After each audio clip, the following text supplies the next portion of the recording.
Ridwan Kamil menjadi sosok yang paling banyak dipilih perempuan sebagai bakal calon wakil presiden. Hasil survei menunjukkan Wakil Ketua Umum Partai Golkar yang juga Gubernur Jawa Barat ini dipilih 12,2%, mengungguli Sandiaga Uno di urutan kedua yang dipilih 10,3% di kelompok perempuan. Kang Emil, sapaan akrab Ridwan Kamil, dianggap paling layak menjadi cawapres oleh perempuan karena memiliki pengalaman dan prestasi sebagai pemimpin. Keberhasilan dan prestasi Kang Emil saat memimpin Kota Bandung hingga terpilih kembali sebagai salah satu wali kota terbaik di Indonesia menjadi catatan yang diingat oleh pemilih perempuan.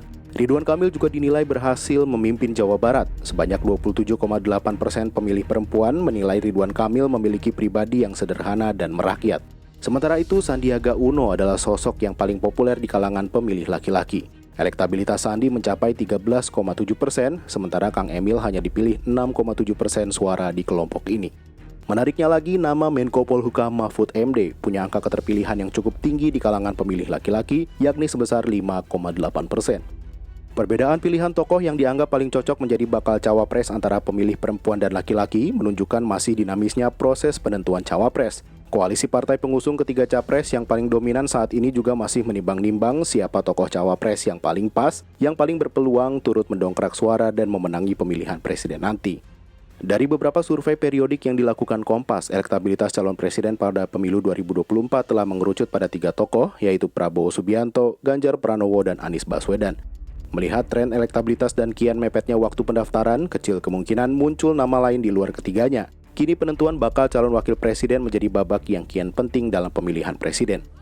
Setelah ketiga bakal capres resmi dideklarasikan oleh parpol ataupun koalisi parpol, manuver untuk mencari bakal cawapres yang cocok mendampingi capres yang sudah dipilih semakin masif dilakukan.